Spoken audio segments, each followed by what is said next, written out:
നടൻ പൃഥ്വിരാജിന് ആദായ നികുതി വകുപ്പിന്റെ നോട്ടീസ്. കടുവ, ജനഗണമന, ഗോൾഡ് സിനിമകളുടെ പ്രതിഫലം സംബന്ധിച്ച കാര്യങ്ങൾ വിശദീകരിക്കണമെന്നാണ് ആവശ്യപ്പെട്ടിരിക്കുന്നത്.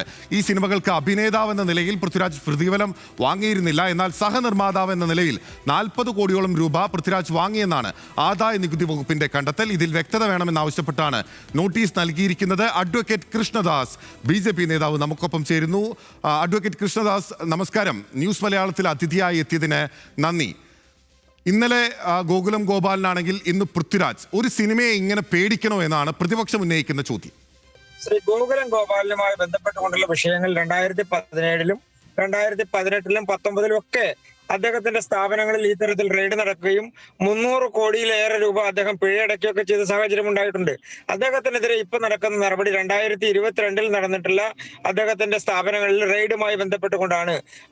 കൃത്യമായി ED അതിന്റെ സർക്കുലറും അതിന്റെ നടപടികളും പുറത്തിറക്കിയല്ലോ. എന്തുകൊണ്ടാണ് ഇപ്പോൾ ഈ തരത്തിൽ നടപടി ഉണ്ടായത് എന്നുള്ളതിനെ സംബന്ധിച്ച് പ്രതിപക്ഷത്തെ സംബന്ധിച്ച് അവർക്കിപ്പോൾ വീണ് കിട്ടിയിരിക്കുന്ന ഒരു വിഷയം വെച്ചുകൊണ്ട് BJPക്കെതിരെ ഒരു ആരോപണം ഉന്നയിക്കാം എന്നുള്ളതിനേക്കാൾ അപ്പുറത്ത് ഒരു വാസ്തവമായി അതുമായി ബന്ധപ്പെട്ടുകൊണ്ടില്ല.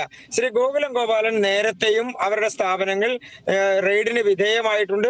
അവർ പിഴയടക്കുന്ന സാഹചര്യം ഉണ്ടായിട്ടുണ്ട്. അവർ പിഴയടച്ചതിന് ശേഷം വീണ്ടും അവർക്കെതിരെ നടപടികൾ ഉണ്ടായിട്ടുണ്ട്. പ്രധാനപ്പെട്ട കാരണം ആ സ്ഥാപനവുമായി ബന്ധപ്പെട്ടുകൊണ്ട് കള്ളപ്പണം വെളുപ്പിക്കുന്നതിന്റെ PMLA ആക്ടുമായി ബന്ധപ്പെട്ടുകൊണ്ട് ഉയർന്നു വന്നിട്ടുള്ള ആരോപണങ്ങൾ, അവരുടെ സ്ഥാപനത്തിലേക്ക്, അവരുടെ ചിട്ടിക്കമ്പനിയിലേക്ക് അതുൾപ്പെടെയുള്ള ആരോപണങ്ങൾ, പരാതികൾ EDക്ക് ലഭിച്ചിട്ടുണ്ട്. പൃഥ്വിരാജിന്റെ ഈ നടപടി എന്ന് പറയുന്നത് അത് അസസ്മെന്റ് ബോർഡിന്റെ ഒരു റെഗുലർ പരിശോധനകളുടെ ഭാഗമായിട്ടാണ് എന്ന വിശദീകരണമൊക്കെ ലഭിച്ചു കഴിഞ്ഞിരിക്കുന്നു. പക്ഷെ ഇതിന്റെ ടൈമിങ്ങിൽ ഒരു പ്രശ്നമില്ലേ അഡ്വക്കേറ്റ് കൃഷ്ണദാസ്? ഒരു പ്രശ്നവുമില്ല. ഗോകുലം ഗോപാലന്റെ സ്ഥാപനത്തിൽ നടക്കുന്ന റെയ്ഡ് 2022-ലും അതിനു മുൻപും നടന്നിട്ടുള്ള റെയ്ഡുകളുടെ തുടർച്ച മാത്രമാണ്. അതിലെന്താ ടൈമിംഗ് ഉള്ളത്? ഒരു ടൈമിംഗും ഇല്ല. ടൈമിംഗ് എന്ന് പറയുന്നത് പ്രതിപക്ഷത്തെ സംബന്ധിച്ച് ഒരു ആരോപണം ഉന്നയിക്കാനുള്ള ഇന്നത്തെ ടൈമിംഗ് മാത്രമേ ഉള്ളൂ. ഇതെല്ലാം എമ്പുരാൻ എന്ന സിനിമ ഇറങ്ങിയതിന് ശേഷമാണ് ഇതെല്ലാം നടക്കുന്നത്. പൃഥ്വിരാജിന് നോട്ടീസ് ചെല്ലുന്നത് മാർച്ച് 29-ാം തീയതിയാണ്. അതായത് എമ്പുരാൻ ഇറങ്ങി 2ാമത്തെ ദിവസമാണ്.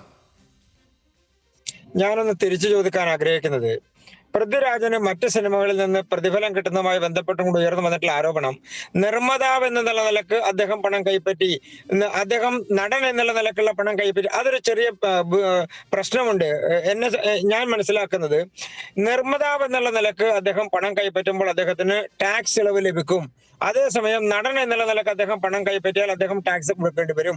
അതിന് ടാക്സ് ഇളവുമായി ബന്ധപ്പെട്ടുകൊണ്ട് ഇളവ് കിട്ടുന്നതിന് വേണ്ടി നടത്തിയിട്ടുള്ള ഒരു ഇടപാടാണത്. അതിൽ ഏതെങ്കിലും തരത്തിലുള്ള വെട്ടിപ്പ് നടന്നിട്ടുണ്ടോ? അതിൽ ഏതെങ്കിലും തരത്തിലുള്ള നിയമവിരുദ്ധമായിട്ടുള്ള നടപടികൾ നടന്നിട്ടുണ്ടോ? ഇത് പരിശോധിക്കണ്ടേ? നിങ്ങൾ പറയുന്ന പരിശോധിക്കണ്ട എന്നാണോ? പരിശോധിക്കേണ്ട എന്നുള്ളതല്ല, ആ തെരഞ്ഞെടുത്ത സമയം അതാണ് ഏറ്റവും പ്രധാനപ്പെട്ട പ്രശ്നം. അവിടെയാണ് പ്രതിപക്ഷത്തിന് ഉൾപ്പെടെ ആയുധം നൽകുന്നത്.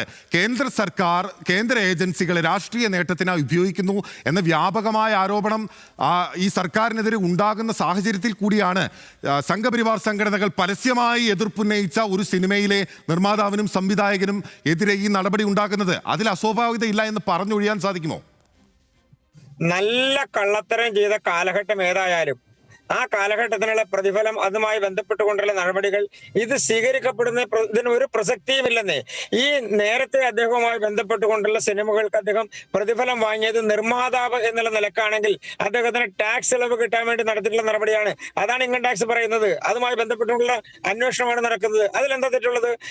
നടൻ എന്നുള്ള നിലക്ക് പണം കൈപ്പറ്റിയിട്ടുണ്ടോ, നിർമ്മാതാവ് എന്നുള്ള നിലക്ക് പണം കൈപ്പറ്റിയിട്ടുണ്ടോ? ഇതിൽ ടാക്സിൽ വ്യത്യാസമുണ്ട്. അതുമായി ബന്ധപ്പെട്ടുകൊണ്ട് വ്യക്തത വരുത്തൽ എന്താ തെറ്റുള്ളത്? പ്രതിപക്ഷത്തെ സംബന്ധിച്ച് അവർ ആട്ടം കാണുകയാണ്. എന്താണ് കഥ എന്ന് അവർക്കറിയില്ല.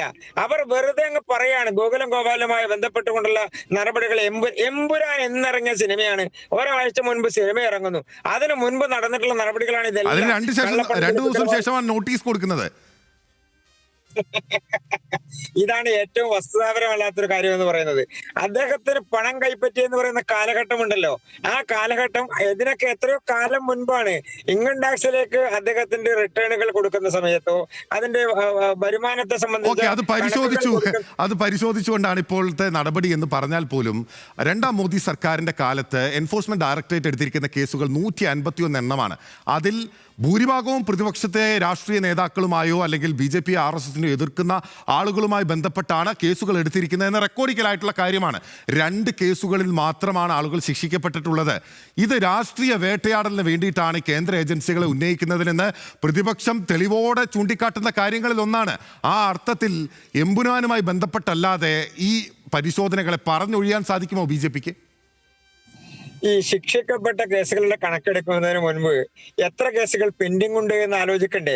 ആകെ എടുത്തിട്ടുള്ള കേസുകൾ ബി.ജെ.പി കേസെടുക്കുമെന്നേ, അല്ലെങ്കിൽ ബി.ജെ.പി സർക്കാർ കേസെടുക്കുമെന്നേ. എന്താ കേസെടുക്കാനുള്ള കാരണം? നല്ല കള്ളത്തരം ചെയ്ത് നല്ല വെട്ടിപ്പ് ചെയ്തിട്ടുള്ള ആളുകൾ അവർ പകൽ മാന്യന്മാരായി നടക്കാൻ തീരുമാനിച്ചാൽ സർക്കാർ നടപടി ഉണ്ടാകും. നിങ്ങൾ ആ സർക്കാർ നടപടി ഉണ്ടാകില്ല എന്ന് തെറ്റിദ്ധരിച്ച് അവർക്ക് ഏതെങ്കിലും തരത്തിൽ ഒത്താശ ചെയ്യാനുള്ള നടപടി സ്വീകരിച്ചാൽ, ഇപ്പൊ മുഖ്യമന്ത്രിയുടെ മകളുമായി ബന്ധപ്പെട്ടുകൊണ്ട് ഉയർന്നു വന്ന ആരോപണമുണ്ടല്ലോ, മാസപ്പടിയുമായി ബന്ധപ്പെട്ടുകൊണ്ട് കള്ളത്തരം ചെയ്യാൻ കൂട്ടു നിൽക്കാൻ, അതിനെ ഒത്താശ ചെയ്യാൻ പ്രതിപക്ഷം ശ്രമിച്ചാൽ, CPM ശ്രമിച്ചാൽ, ഭരണകക്ഷി ശ്രമിച്ചാൽ നടപടി ഉണ്ടാകും. ഇത് നടപടി എടുക്കുന്ന സർക്കാരാണ് ബി.ജെ.പി സർക്കാർ. അത് ആര് ചെയ്താലും നടപടി ഉണ്ടാകും. അതിന് ഗോപാലിനും ഇല്ല, പൃഥ്വിരാജും ഇല്ല. ഓക്കെ, പോയിന്റ് വളരെ വ്യക്തമാണ്. ഇതിൽ രാഷ്ട്രീയമില്ല എന്നുള്ളതാണ് ബി.ജെ.പിയുടെ പ്രതിരോധം. പക്ഷേ എമ്പുരാന് ശേഷം ഇത്ര പെട്ടെന്ന് വളരെ വേഗത്തിൽ കേന്ദ്ര ഏജൻസികൾ പൃഥ്വിരാജിലേക്കും ഗോപാലിലേക്കും എത്തിയതിൽ അസ്വാഭാവികത ഉണ്ട് എന്നുള്ള ആരോപണമാണ് പ്രതിപക്ഷത്തെ ഉത്തരവാദിത്തപ്പെട്ട നേതാക്കൾ തന്നെ ഉന്നയിച്ചിരിക്കുന്നത്.